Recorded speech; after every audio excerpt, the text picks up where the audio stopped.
Yeah. Where's Sten's card? Mic check. He's coming. Perfect. Mic check. Mic check. 1, 2, 1, 2. Good for me. You good?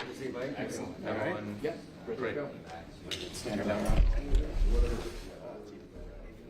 All right, well, good afternoon. My name is Mike Benner, Public Information Manager here at the Portland Police Bureau. As I mentioned in the media advisory that went out this morning, we are expecting a street racing and takeover event to happen this weekend in Portland. And we expect a large number of people to flock to the city from across the region. We've seen that these events can lead to traffic deaths, gunfire, so on and so forth.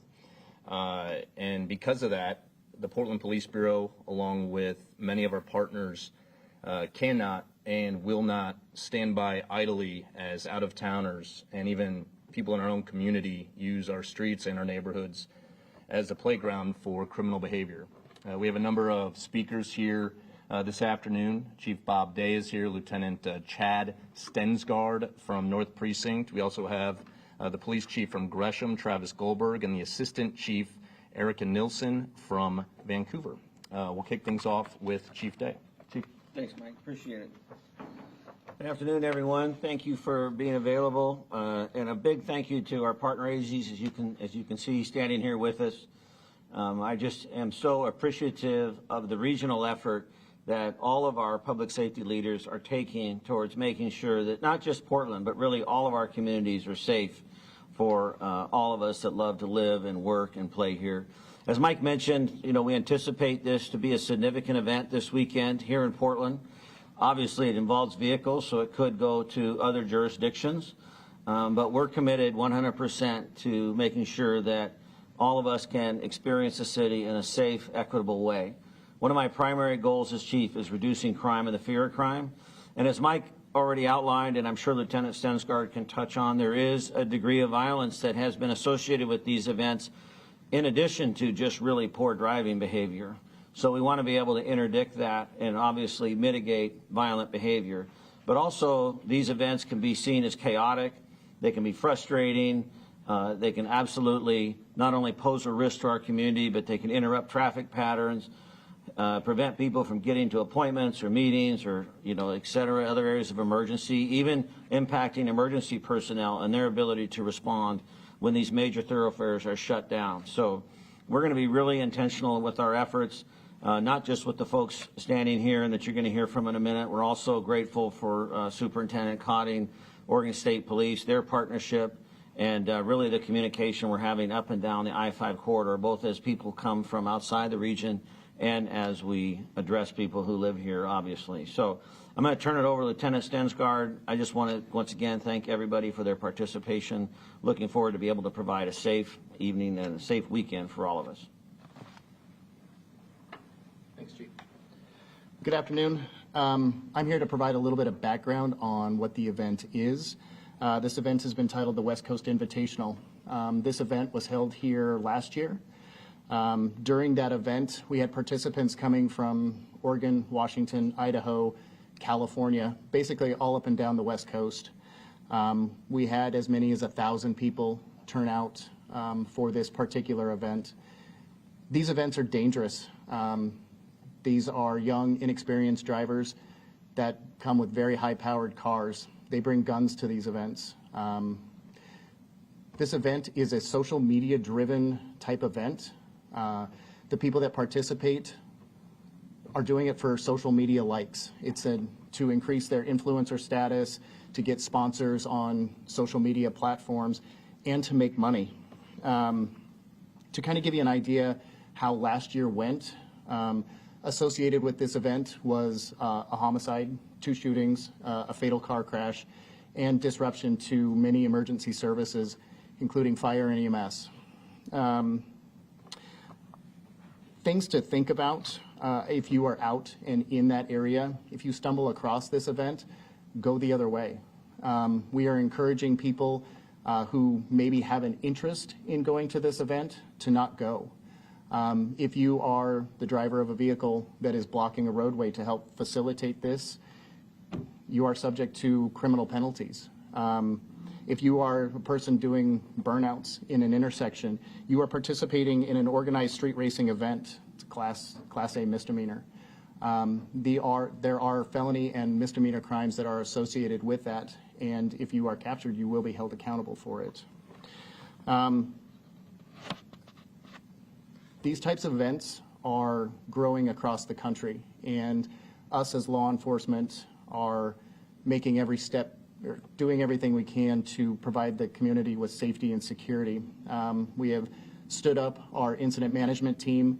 Again, we've been in works with our law enforcement partners to, I guess, get as many resources as possible to go out and deal with this. So if you do, again, stumble across this event, there's no need to call 911. We are aware that it's happening, so we don't want to bog down 911 or non-emergency unless you are in a situation where you feel like your life is in danger. So I think that's about all I have.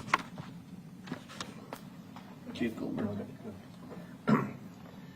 Good afternoon, everyone. Travis Goldberg, Chief of Police for the City of Gresham. As I've often shared with all of you, when Portland is impacted, we are all impacted. And so I think it's very important that as partners in law enforcement, we make sure that we're available when Portland calls for our assistance, and for that matter, for any agency in the region asks for our help. And in this case, we're more than willing and ready to provide services, so we plan on participating at a minimum tomorrow night and throughout the weekend as much as possible. As I have told you guys before, and I truly believe this, together we are better. And when we are able to provide resources to help Portland manage these type of events or things that could impact not only Portland, but the surrounding communities, we're going to make that effort to do it. So we appreciate the partnership that's ongoing with our safety partners throughout the region, and we remain committed to ensuring not only Portland is safe, but Gresham is safe and the surrounding communities are safe as well. So I thank you, and with that I'll keep it brief and turn it over to Erica. Thank you. Good afternoon. I am Erica Nielsen, the Assistant Chief for Vancouver Police Department. So the first thing I'd like to do today is say thank you to Portland for bringing us all together. As Travis Goldberg said, we are better as a team. We are much more effective in fighting any kind of crime, but we are definitely more effective in dealing with street racing together as a team. The Vancouver Police Department will have extra patrols out over the weekend. We will be writing citations. We will be arresting people. We will be towing and citing cars and seizing cars as the law allows for those that decide to come out and do these illegal activities. Please don't come to these activities if you know about them. If you're thinking about being a participant or you're thinking about just watching them, find something else to do this weekend. This is not the place that you want to be. Street racing is dangerous. It's dangerous to participate in, it's dangerous to observe, and it's dangerous for the community as a whole. Washington State Patrol will also be out with us doing extra patrols and helping us along the I-5 corridor and 205 this weekend. Thank you also to the officers. For Vancouver, we will be doing a whole lot of overtime this weekend to handle the calls and the extra patrols that we're asking for because of this particular event. And I want to say thank you to my officers for spending the time and the dedication. They spend the extra hours to keep the city of Vancouver and the region safe, and they cannot be go unnoticed. And I just want to say thank you for them.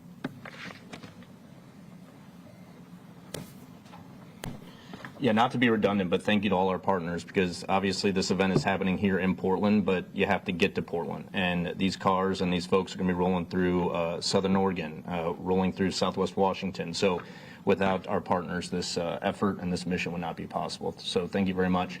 We do have a few minutes for some Q&A, so just please state your name and direct your question at who you have it for. Tommy? I'm Senvi. I'm with K2 News, and what we're wondering is what constitutes illegal participation in the street race. So, like, what watching is bad, basically? So watching itself is not illegal, but if you are the driver of a vehicle that is blocking an intersection, that is illegal. If you are doing a burnout in an intersection under Senate Bill 615, it states that if you break traction in front of 2 or more people, that is felony level reckless driving. You are subject to arrest, and it makes your car subject to asset forfeiture and seizure. Thank you. My name is Ariel Lacazzi, reporter for Point 6. Thank you guys for being here and giving us this wonderful information, but I understand people might be wondering where they can maybe watch out for this, areas that they can avoid. You may not be able to give a specific location, but if the general area, that might be helpful for people trying to avoid. Sure. Popular areas are Marine Drive, 122nd and Marine Drive, 158th and Airport Way, I-5 and Marine Drive. All of these locations are very open road and have been a very common stomping ground for not only drag racing, but these street takeover events. And so just do a quick little follow-up to that. There have been social media posts, as you said. Did they list a specific location, or are they kind of keeping that private for now? They usually keep that pretty private. Zaim? Hi, Zaim Sheikh with Oregon. Lieutenant Stengard, you've said that, you've seen, at least this year, takeovers kind of pop up almost every weekend. Have you seen an increase in particular this year, and how at all has the state law that bans street racing has helped police efforts determine? The ability to tow cars and seize them as asset forfeiture has helped us make great strides. Most of these people, their car is their life, and if you take that away, it's a significant impact. So the street takeover events themselves are happening more frequently because they're becoming more popular on social media. Again, it's that desire to increase your influencer status, to make money, to get sponsorships. And so that's kind of what's driving behind what all of these events. Yeah, John Adams, KGW. Whenever it's hard to say exactly what intersection these events are going to take place, describe the difficulty in combating it, not knowing exactly where this is going to fire up at, and is there a certain amount of officers that are going to be allocated this weekend to being on this mission? So I'm not inclined to talk tactics. It's not good to show the other team your playbook. But we are fully staffed and prepared for whatever happens to turn out that night. This is not something that we haven't dealt with before. But again, with our law enforcement partners, we are pooling as many resources as possible. So going off, Ariel again with Point 6 News. So without getting into specifics, as you said, you can't give away too many tactics. What have you learned from previous street takeovers, especially last year's, where there was a homicide, a shooting, and you said, and a wreck, I believe you mentioned. I mean, what have you learned that you'll possibly use this weekend without getting into the specifics? Again, it's hard to, you learn something new every time you do one of these. And I think what we continue to learn is the lack of due regard for the community's safety. It's scary when people are in these intersections, they're doing burnouts, and they're hitting people that are standing around the outside. They're bringing guns to these not only for protection, but again as a show of force. And so what it has taught us is we need to be very cautious when we approach these events. We need to make sure that our focus is protecting the community and doing the means necessary to take care of that. Jody and OPB, this has been a problem for multiple years in Portland now that you've been combating. Do you feel like current enforcement tactics or punishments are working? Are you actually seeing that decrease that you've been trying to get for a few years now? So the great thing is the DA's office is fully prosecuting everybody that we put in front of them. We have a specified DA that handles all of these cases. That DA is present for all these street takeover events. And so the partnership with the DA's office in ensuring that there is prosecution that happens has been very helpful for us. Can you provide specifics as to, like, if there has been a decrease, how much it's been by, say, the past year or so? I don't have those numbers, so I can't speak to that. I do want to mention, though, that along those lines, I mean, this goes back, as I said earlier, to the fear of crime conversation, right? The appearance that this is happening unchecked is just, unacceptable. That's why it's so important that we be out there and we be engaged and that we send the message that this isn't going to be tolerated. Granted, I readily admit that none of us can do it all. None of us can do it all on our own, and even all together. We get 1,000 people or 500 people, whatever the case may be, it's going to be challenging. But we're 100% committed, even if it's just one person at a time. and one arrest at a time to make sure that we can once again facilitate that safe environment. So I think just showing up and being part of the conversation does have an impact. We can get you numbers as far as, arrests and whether they've been escalating or de-escalating or whatever that might be. But, there's a combination of both the fear of crime and reducing the street racing activity. Yes? If I may just go off of that. So seeing as this new law is in effect, or rather new law, but street takeovers are still going up, did the actual criminalization really create a deterrent effect? Well, as we said, we'll have to get you some numbers to compare that. But what I would say is that, anytime we can build in accountability to the system, that definitely sends a message to those that want to participate. And we have agreement, as mentioned, with the district attorney's office through follow-through and prosecution. A basic premise of policing in our country is around immediacy and certainty. That's why when you put a police car on the side of the road, people slow down, because they think that there's going to have to be an action that's going to be taken if they're speeding. And by paying attention and being engaged, when we show up on these scenes, it does cause dispersal. It does cause people to respond because they know there's going to be accountability. That's a basic premise. Our laws are designed to provide a certain level of predictability for all of us. When I came to work today, I didn't just randomly pick one side of the road or the other to drive on. We behave in this manner so that we can provide safe travel, safe use of the public space for all of us. And so we will continue to be diligent, to be present, to be enforcing these laws, and we believe that they are and will continue to have an impact.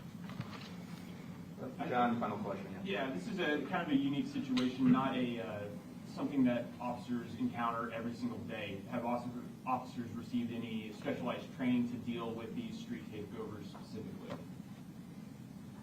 I know you guys have created this, but I don't know the details of that. There's been no specialized training. It's trial and error. We've been dealing with street racing for the last 5 years.